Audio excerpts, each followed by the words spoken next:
8 महीने बचे हुए हैं और इन 8 महीनों के अंदर आप लोग कैसे तैयारी करें, उसी को लेकर हमारा ये आज का सेशन आपको आता हुआ देखने को मिलेगा। आपको अपने दुश्मन के बारे में पूरी जानकारी होनी चाहिए। आपको पता होना चाहिए कि आपका दुश्मन कितना ताकतवर है, या फिर आपको अपनी सेना के बारे में भी पूरी जानकारी होनी चाहिए। एक तरकीब को फॉलो कर सकते हैं जिसे बोला जाता है पोमोडोरो तकनीक। अब इसके अंदर होता क्या है कि आप जब पढ़ने बैठे तो लगातार आप 25 मिनट तक पढ़ें। 25 मिनट पढ़ने के बाद आप 5 मिनट का कम से कम ब्रेक लें। Hello hello hello hello hello hello दोस्तों, नमस्कार। आप सभी का बहुत बहुत स्वागत है हमारे आज के इस बहुत ही ज्यादा वैल्यूएबल सेशन के अंदर।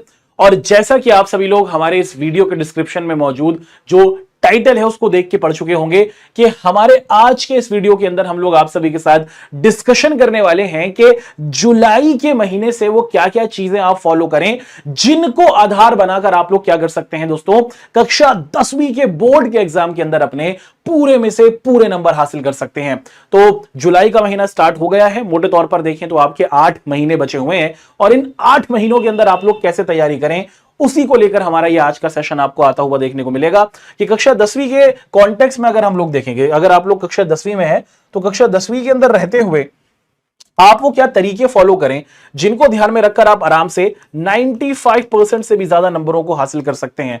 जुलाई स्टार्ट होने लग गया है और इस जुलाई के महीने में आप किन किन चीजों को फॉलो करेंगे, क्या क्या चीजें आपको करनी है और क्या क्या चीजें आपको नहीं करनी है, उनको हम लोग डिस्कस करना आपके साथ शुरू करेंगे। तो सबसे पहली और सबसे महत्वपूर्ण बात है दोस्तों कि जो चीजें हम आपको यहां पर बताने जा रहे हैं, उन चीजों को अगर आप लोग फॉलो करना शुरू करते हैं तो उनको आधार बनाकर आप लोग अपने बोर्ड्स के अंदर, चाहे आप यूपी बोर्ड के हो, चाहे आप बिहार बोर्ड के हो, चाहे आप राजस्थान बोर्ड के हो, चाहे आप छत्तीसगढ़ बोर्ड के हो, या फिर आप सीबीएसई बोर्ड के हो, या फिर आप किसी भी हिंदी माध्यम के कक्षा 10वीं के अंदर मौजूद स्टूडेंट है ना, तो आप पूरे में से पूरे नंबर हासिल कर सकते हैं 95% से भी ज्यादा। या फिर आप टॉपर बनने की भी जो कैटेगरी होगी ना, उसको आप कहीं ना कहीं अच्छे तरीके से समझ सकते हैं। देखो, सबसे पहला और सबसे आधारभूत बात जो आपको फोकस करनी है कि इस जुलाई के महीने में ना आपको सबसे पहले एक चीज कर लेनी है, और वो क्या है कि आपके पास क्या होना चाहिए दोस्तों कि आपको सबसे पहले ना अब किसी भी तरीके से कोई टेंशन नहीं लेनी है। बहुत सारे बच्चे इस नर्वसनेस में हैं कि सर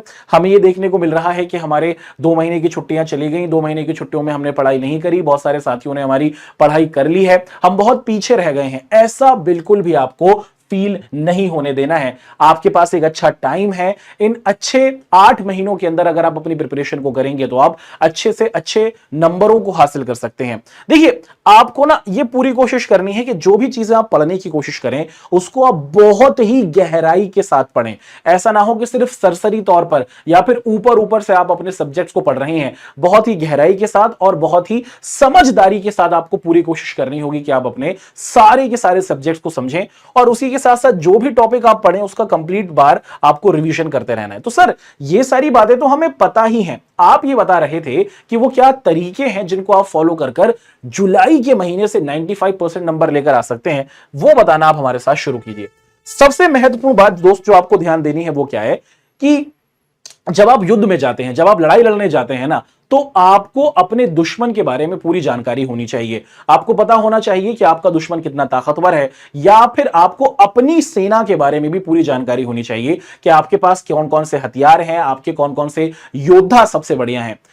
कक्षा 10वीं के संदर्भ में देखें ना, तो यह भी आपके लिए एक बहुत बड़ा युद्ध है, और इस युद्ध को अगर आप लड़ना चाहते हैं तो आपको अपने पूरे के पूरे पाठ्यक्रम के बारे में पूरी जानकारी होनी चाहिए। अगर आप कक्षा 10वीं के अंदर आ गए हैं तो सबसे पहले आपको फोकस करना है कि आप अपना कंप्लीट सिलेबस जो भी आपको देखने को मिलता है, चाहे वो सोशल साइंस का हो, चाहे वो हिंदी का हो, चाहे वो इंग्लिश का हो, जो भी सिलेबस आप जिस भी बोर्ड से आते हैं उस सिलेबस को आप डाउनलोड कर लीजिए। और उस सिलेबस को डाउनलोड करने के बाद आपके पास हर सब्जेक्ट से संबंधित जो पाठ्य पुस्तक हैं, बहुत सारे बोर्ड्स के अंदर एनसीईआरटी की पाठ्य पुस्तक चलती हैं, तो वो सारी की सारी एनसीईआरटी की पाठ्य पुस्तक आपके पास होनी चाहिए। अगर आपके बोर्ड के अंदर एससीईआरटी की पाठ्य पुस्तक चलती है तो वो आपके पास अवश्य होनी चाहिए। सिलेबस को सबसे पहले आपको पहचान लेना है, सिलेबस आपको देख लेना है, और उस सिलेबस के आधार पर आपको अपनी पाठ्य पुस्तकों को जमा कर लेना है और सिर्फ उनको जमा करके नहीं रखना, उनके जरिए अब आपको अपनी इस युद्ध को या फिर इस लड़ाई को जीतने की तैयारी शुरू कर देनी है। क्या करेंगे आप? सबसे पहले दोस्तों क्या करेंगे कि अपने लिए ना कुछ इंडिविजुअल गोल्स को लगाना शुरू करेंगे। यानी कि जब आपने अपने पूरे सिलेबस को देख लिया है, पूरे सिलेबस को देखने के बाद अगर आपने अपने एक तरीके से सिलेबस के जोड़ने के बाद अपनी बुक्स को भी इंतजाम कर लिया है, अब आप कुछ ना कुछ छोटे छोटे टारगेट लगाना शुरू करेंगे कि एक सप्ताह के अंदर मैं मैथ के 2 चैप्टर्स पढ़ूंगा, एक सप्ताह के अंदर मैं साइंस का 1 चैप्टर पढ़ूंगा, एक सप्ताह के अंदर मैं क्या करूंगा, अपने इंग्लिश के 3 चैप्टर्स पढ़ डालूंगा। छोटे छोटे आपको अपने टारगेट्स को सेट करना होगा और इन छोटे छोटे टारगेट्स के जरिए ही, इन छोटे छोटे उद्देश्यों के जरिए ही आप अपने बड़े उद्देश्य को अच्छे तरीके से अचीव कर लेंगे। और जो आपका बड़ा उद्देश्य है वो है 95% से भी ज्यादा अच्छे नंबरों को हासिल करना। एक और अच्छी बात कि जब भी आप अपनी पढ़ाई को करेंगे ना, तो लिमिटेड आप देखेंगे दोस्तों कि आपको लगातार अपना मूल्यांकन करते रहना है कि अगर आपने एक चैप्टर पढ़ा तो उस चैप्टर से रिलेटेड क्वेश्चन आंसर्स को आपको सॉल्व करना होगा। हो सके तो आप अपना एक तरीके से क्या कर सकते हैं, ओरल टेस्ट दे सकते हैं, यानी कि आप किसी को अपने क्वेश्चन आंसर्स को सुना सकते हैं या फिर खुद ही प्रश्नों को देखकर उनके आंसर्स लिख सकते हैं, ताकि आप स्वयं का मूल्यांकन कर सकें, आप खुद का इवैल्यूएशन कर सकें कि आपने कितनी चीजें सीख ली हैं। उसी के साथ आपको ध्यान देना है दोस्तों कि आपको ना इस तरीके से अपने साथियों को चुनना है जो आपको मोटिवेट कर सकें, जो आपको गाइड कर सकें। आपको अपने किसी बड़े भाई से, आपको अपनी किसी बड़ी बहन से या फिर आपको अपने उन सहपाठियों के साथ रहना है जो आपको सही मार्गदर्शन दें, जो आपको मोटिवेट करें, जो आपको बताएं कि तुम्हें अवश्य 95% नंबरों को हासिल करना है। सबसे पहली बात, यहां पर आप सब्जेक्ट्स के बारे में डिस्कशन कर लेते हैं कि सब्जेक्ट्स को अगर आप ध्यान से फोकस करते हैं इन बचे हुए महीनों के अंदर, जुलाई से अगर हम देखें तो क्या तरीका आपको अपनाना होगा। सबसे पहली बात, अगर आप ध्यान से देखें तो हर एक सब्जेक्ट को ना आपको प्रेफरेंस या फिर प्राथमिकता देनी होगी। ऐसा नहीं कि भाई मुझे हिंदी अच्छा लगता है तो सिर्फ हिंदी ही पढ़ूंगा, मुझे साइंस अच्छा लगता है तो सिर्फ साइंस ही पढ़ूंगा, मैथ अच्छा नहीं लगता तो मैं मैथ नहीं पढ़ूंगा। आपको सारे सब्जेक्ट्स को इक्वल टाइम देना होगा, आपको सारे सब्जेक्ट्स को इक्वल प्रेफरेंस देनी होगी। अगर 2 घंटे मैथ पढ़ रहे हो तो 2 घंटे सामाजिक अध्ययन भी पढ़ना होगा, अगर 2 घंटे सामाजिक अध्ययन पढ़ रहे हो तो 2 घंटे इंग्लिश भी पढ़ना होगा। हर एक सब्जेक्ट के लिए एक इक्वल टाइम आपको देना पड़ेगा। उसी के साथ साथ अगर आप ध्यान से देखें ना, तो इसी स्मार्ट स्टडी के जरिए आप अपने पूरे में से पूरे नंबरों को हासिल कर पाएंगे।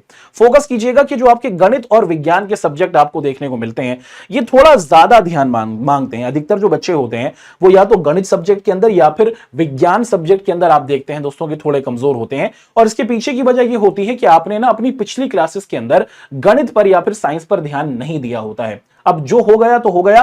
कक्षा 10वीं के अंदर आपको पूरा फोकस करना है कि वो सब्जेक्ट जो आपके ज्यादा डिफिकल्ट आपको देखने को मिलते हैं, वो सब्जेक्ट जो आपके ज्यादा टफ आपको देखने को मिलते हैं, उन सब्जेक्ट्स पर आप थोड़ा ज्यादा ध्यान देना शुरू कीजिए। उनको आपको क्या करना है दोस्तों कि उनकी तरफ आपका ध्यान काफी ज्यादा होना चाहिए। उसी के साथ साथ ऐसे हमारे सब्जेक्ट्स जैसे सामाजिक अध्ययन हुआ, सामाजिक अध्ययन विषय के संदर्भ में अगर आप लोग ध्यान से देखें दोस्तों, तो यहां पर आपको इतिहास की जो घटनाएं होंगी या फिर जो कोई भी महत्वपूर्ण बातें होंगी उनको आप मैप्स के जरिए या फिर आपको क्या करना है कि कहानियों के जरिए उन पूरे के पूरे चैप्टर्स को समझने की कोशिश करनी होगी। और जो भी आप टॉपिक पढ़े ना, उसको आप फ्लो चार्ट के जरिए, है ना, आप क्या करें दोस्तों कि एक एक कर जो हमारे एरोज या फिर फ्लो चार्ट होता है उसके जरिए आप अपने घटनाओं को नोट डाउन करना शुरू करें। और जो आपके भाषाएं यानी कि इंग्लिश और सब्जेक्ट हुआ, उसके अंदर आपको अपने स्पेलिंग्स पर फोकस करने की जरूरत होगी, ग्रामर के पोर्शन पर आपको फोकस करने की जरूरत होगी। हिंदी के अंदर जो आपको संस्कृत वाला भाग आता हुआ देखने को मिलता है ना, उस पर भी आपको ध्यान देने की आवश्यकता होती हुई देखने को मिलेगी। बड़ी परेशानी यह है कि सर सिलेबस हो गया है, सिलेबस के बाद हमें पता है कि हर एक सब्जेक्ट को इक्वल प्रेफरेंस देनी है, लेकिन जो थोड़े ज्यादा डिफिकल्ट सब्जेक्ट है उन पे थोड़ा ज्यादा ध्यान देना है। लेकिन एक बड़ी परेशानी यह है कि सर पढ़ाई का तरीका कैसे हम फॉलो करें, टाइम टेबल किस तरीके से बनाएं और हर सब्जेक्ट को कैसे हम अपना पूरा पूरा टाइम दें। इसके लिए कुछ तरीके हैं जो हम फॉलो कर सकते हैं। जैसे आप एक तरकीब को फॉलो कर सकते हैं जिसे बोला जाता है पोमोडोरो तकनीक। अब इसके अंदर होता क्या है कि आप जब पढ़ने बैठे तो लगातार आप 25 मिनट तक पढ़ें। 25 मिनट पढ़ने के बाद आप 5 मिनट का कम से कम ब्रेक लें और फिर दोबारा आप 25 मिनट पढ़ने के लिए बैठें। अच्छा, इस बात का ध्यान रखिएगा कि अगर आप पढ़ने बैठे हैं ना, तो आपको बैठकर ही पढ़ना है। जब आप पढ़ें तो आपके कानों में आपकी आवाज आनी चाहिए और आप 25 मिनट पढ़ेंगे, फिर 5 मिनट का ब्रेक ले लेंगे, फिर दोबारा से पढ़ने बैठेंगे और फिर 5 मिनट का ब्रेक ले लेंगे। ब्रेक के अंदर आपको 2 चीजें नहीं करनी है। क्या? आपको सोशल मीडिया या फिर इंटरनेट पर अपने समय को व्यर्थ नहीं करना है।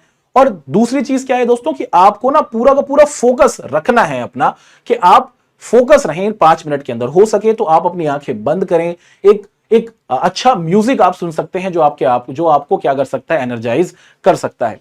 इसी के साथ साथ जो एक बहुत ही अच्छी बात आपको दिखती है दोस्तों कि आप इस तकनीक को फॉलो करेंगे तो आप लिमिटेड टाइम के अंदर, है ना, कम से कम समय में अच्छी से अच्छी चीजों को समझ पाएंगे।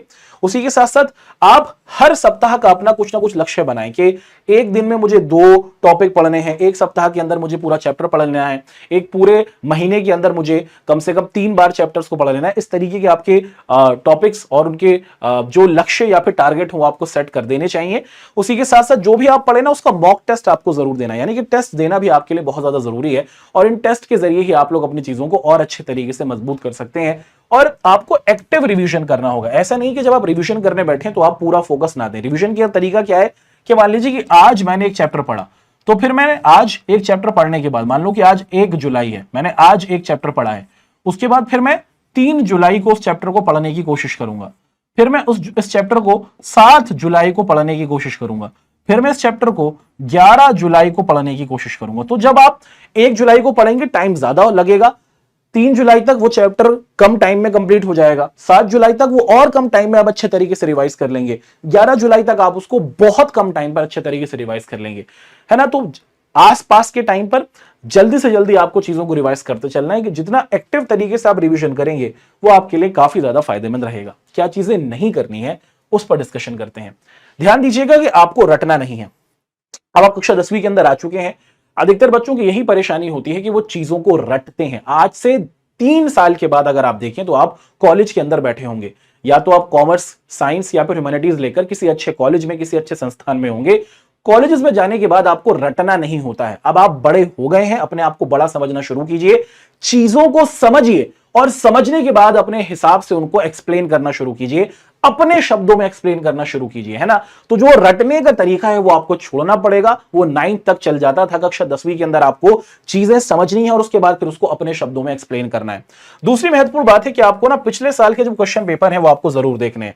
हो सके तो पिछले 10 सालों के क्वेश्चन पेपर अगर आप देख लेंगे तो आपको समझ में आ जाएगा कि पेपर का पैटर्न किस तरीके से रहता है, और ज्यादातर क्वेश्चंस ना आपको रिपीट होते हुए ही देखने को मिलेंगे। तो अगर हो सके तो आप अपने बोर्ड की वेबसाइट से पिछले 10 सालों के जो क्वेश्चन पेपर्स हैं, हर बोर्ड की वेबसाइट पर अवेलेबल है, वहां से आप हासिल कर लीजिए, उनको देख लीजिए और आप उसके जरिए प्रैक्टिस कीजिए। तो इन्हीं क्वेश्चंस के आने की संभावना आपके पेपर में बहुत ज्यादा रहती है।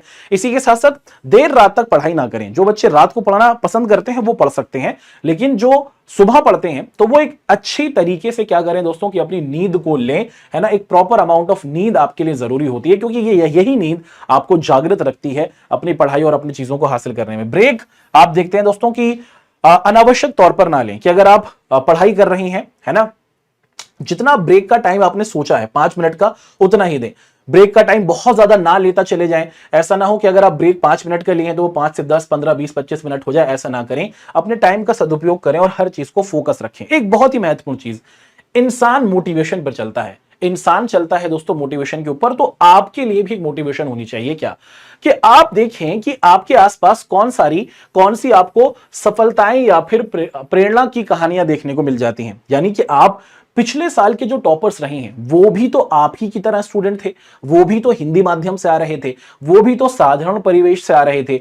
उन बच्चों की कहानियों को अगर आप अपना आधार बनाएं और उनकी सफलताओं को अगर आप ध्यान में रखें, जैसे कि लास्ट ईयर जो इस साल का जो हमारा कक्षा 10वीं का रिजल्ट रहा, उसके अंदर यश प्रताप सिंह जो आए वो यूपी से ही आए, ग्रामीण परिवेश से ही आए और मेहनत कर उन्होंने अच्छी से अच्छी रैंक को हासिल किया। तो जब वो कर सकता है तो आप भी कर सकते हैं, जब वो हासिल कर सकता है तो आप भी कर सकते हैं। आपके पास और उसके पास भी आप देखते हैं दोस्तों कि वही समय देखने को मिल रहा है। तो पूरी लगन के साथ, पूरी मेहनत के साथ आपको अपना उद्देश्य बड़ा रखना है और आपको यह कोशिश करनी है कि आने वाले वर्ष के अंतर्गत आपको भी अपने दिए गए बोर्ड के अंदर पूरे में से पूरे नंबर आकर टॉप करना है। एक और अच्छी बात क्या है ना, पीडब्ल्यू परिवार इसी संदर्भ में आप सभी के सामने एक बात प्रस्तुत करता है। वो क्या कि अभी हाल फिलहाल में आप देखते हैं दोस्तों कि ये जुलाई का महीना जो आने लग गया है और बहुत सारे बच्चों की डिमांड थी कि सर हमारा जो उड़ान बैच है वो मार्च के महीने में ही स्टार्ट हो गया था, अप्रैल के महीने में स्टार्ट हो गया था। वो बहुत सारे बच्चे डिमांड कर रहे थे कि सर उड़ान 2.0 बैच को प्रस्तुत किया जाए। तो आप हमारा जो उड़ान 2.0 बैच है, अगर आप चाहें तो उसके अंदर अपने आप को शामिल करा सकते हैं, उसके अंदर अपने आप को एनरोल करा सकते हैं और इस बैच के अंदर इस तरीके से आपकी पढ़ाई को कराया जाएगा कि आप जुलाई के महीने से शुरुआत कर आपके पेपर तक आते आते संपूर्ण में से संपूर्ण नंबरों को हासिल कर सकें। तो दोस्तों, यह था हमारा आज का प्यारा सा सेशन। उम्मीद करते हैं कि आप सभी को बहुत पसंद आया होगा। आप जरूर कमेंट करके बताएं कि जो दी गई जानकारी है आपको कैसी लगी। इसी के साथ साथ आप यह भी जरूर बताएं कि आप आने वाले टाइम पर, है ना, कि आप कौन सी समस्या से ग्रसित हैं या फिर आप कौन से इशू को फेस कर रहे हैं। उस पर हम लोग क्या करेंगे दोस्तों कि आपके लिए वीडियो बनाएंगे। तो आप कमेंट बॉक्स के अंदर किसी भी तरीके की अगर आपकी परेशानी है, टाइम टेबल हुआ या किसी भी तरीके की कोई परेशानी है, आप कमेंट के अंदर लिखें। उसी पर रिलेटेड हमारी वीडियो आपको जल्दी आती हुई देखने को मिलेगी। आप अपना ध्यान रखें। हमारे साथ बने रहने के लिए बहुत बहुत शुक्रिया।